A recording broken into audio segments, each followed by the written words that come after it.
Hey everyone, Kelly here with Hidden Heart.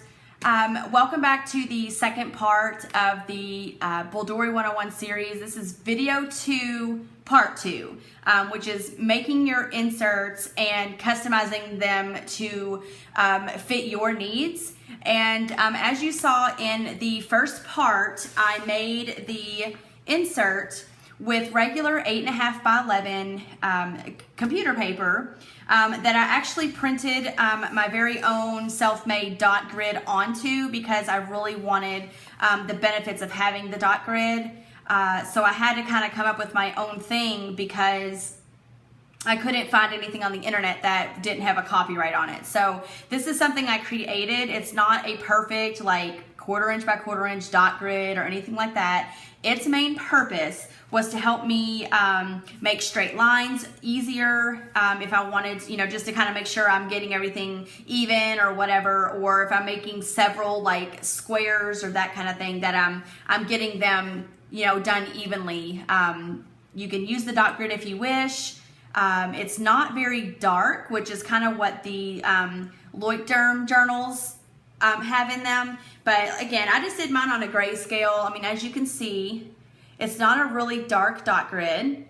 And so if you want it, it's there. If you don't really care about it, it's more in the background.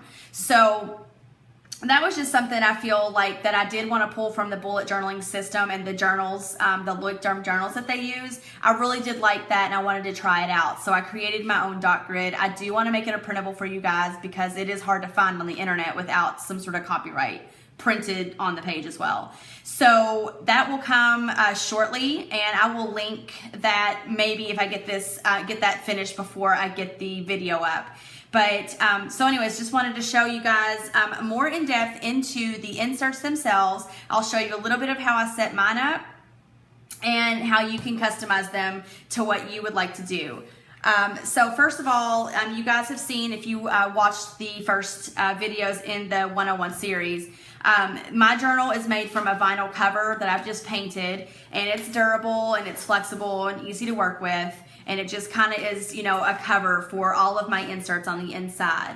I currently have an insert that is my daily and my monthly, so it's got like my calendar spreads, my daily to-dos, notes, and that kind of thing. Just anything I'd like to put in there is in here. And I'm actually almost complete with this journal.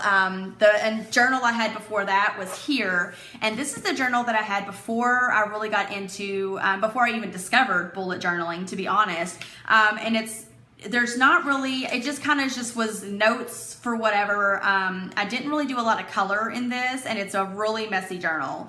But just to go to show you, you don't have to be perfect in your journals, but it was so functional for me that I really enjoyed it at that time. But I've really since gotten into the bullet journaling and, making things more artsy, more, organized and colorful. And I feel like it's really gotten me more motivated and organized.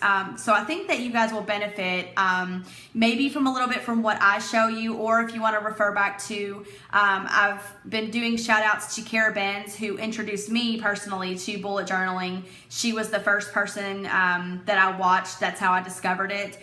So Benz at Boho, she's wonderful. She's so organized and artistic, and she explains things really well. So I really, really recommend you guys checking her out, and I will link her in the description box below for you. So again, this is my really old, like I would just make little, notes if I, wanted to remember something. And this was like last year's Christmas list and my birthday list, just different things. I used to put church notes in here, and as I'll show you here in just a second, I now have a separate insert solely for my church notes because I didn't like my church notes going away when I would finish an insert. I wanted to keep my church notes a little bit more long-term with me at all times to refer back to. That's just a personal preference, and that's what I'm here to show you today is, you figure out what works for you. Just start doing whatever comes into your mind, and then you be like, okay, hey, I like this, but I think I might want to do that in a separate journal, which is what I've done. So, I mean, as you can see, I used to do my church notes here, and now they are in my own separate insert. So anytime I need to, I can go back and refer to them, and they're with me all the time, and they don't leave when a new daily and monthly is taken out and put in and that kind of thing.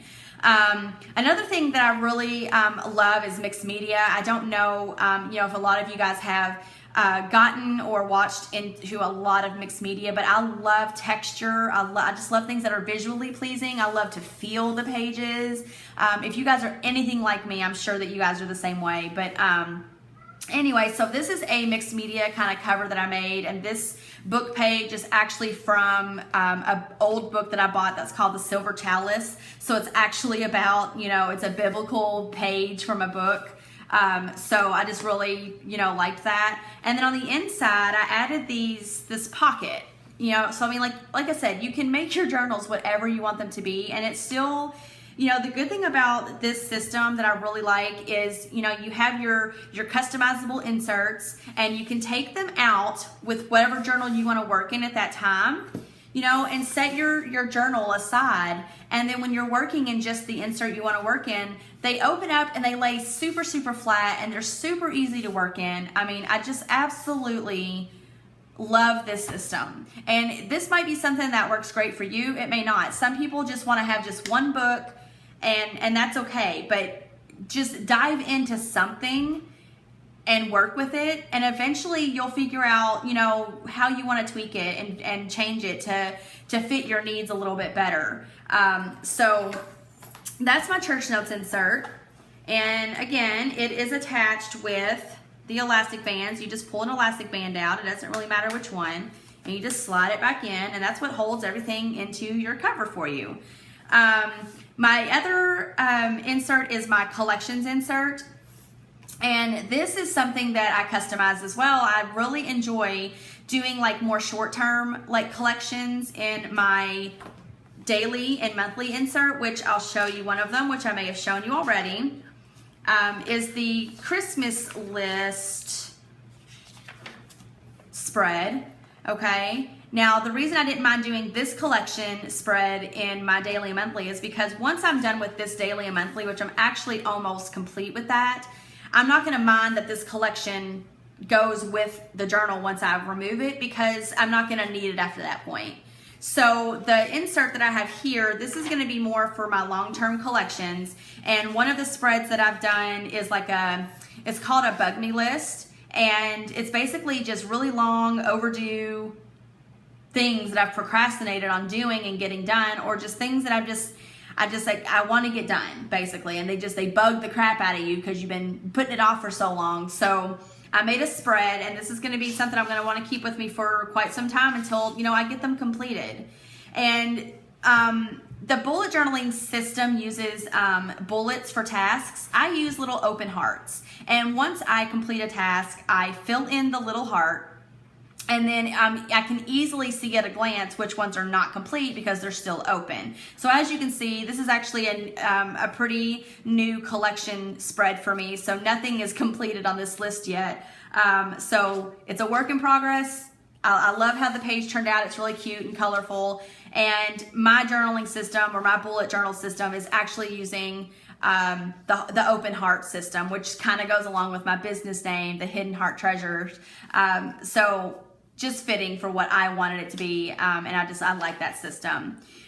So that's this insert. The other insert I have in my journal is my book, and this is actually just a hardcover journal that was given to me. And I've explained before, there's just something more about the written word that I connect with more. So I always keep my journal in here with me so that I can, write down whenever the muse hits me.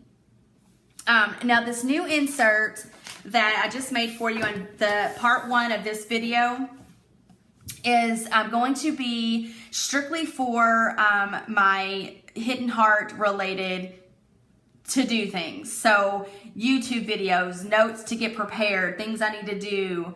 I'm just a crafter in general, and so I really like any form of creating. So I sew, I quilt, I paint, I sketch.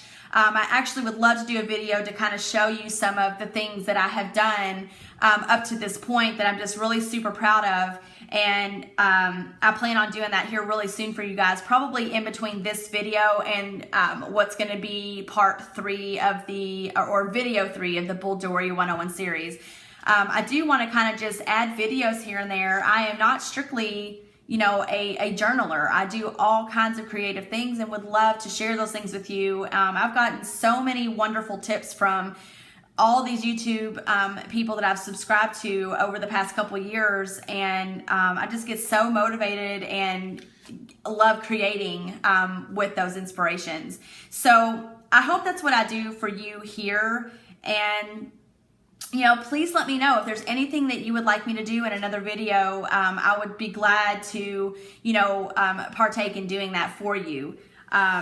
So just to show you, in case you haven't seen before, again, this is the journal I made for when I went to Ireland, and I did some journaling prior to and during my trip to Ireland, which was just wonderful. And I do plan on going back someday. So this is going to be, you know, completed even then. This is going to be for when I travel then as well. So as of right now, that is not currently in my Bulldori because it's not something I need on a day-to-day basis. So I have another spot that I'm going to be putting old retired inserts into, and I can refer to them when I need to. Always keep your stuff. It's fun to look back and see things that you've done in the past, and you'd be like, oh my gosh, look at how I used to draw, or look how I used to write, or whatever, or just the memories themselves. It's a lot of fun to look back on stuff like that. So just keep your journals, you know, do fun things, have fun creating. You know, let me know if there's something that I can show you. If you wanted to get a more in-depth look into some of my things, I would be more than happy to do that. Again, I'm still new to the bullet journaling system itself, so my old journaling techniques, as you saw in my old insert, are not really up to par with a lot of the bullet journaling spreads and things that you see in the bullet journal junkies world. So, you know, for me, this is all a learning process. I'm here to grow with you. I am just as new, if not newer, than some of you may be watching this video. But I just felt the need to share my inspirations with you, and maybe I can help show you some things that you just hadn't thought of before. So please stay tuned. Join me in my next upcoming videos. Please like and subscribe to my channel. I would love to spread the word and reach more people. So until we meet again, happy journaling. Bye.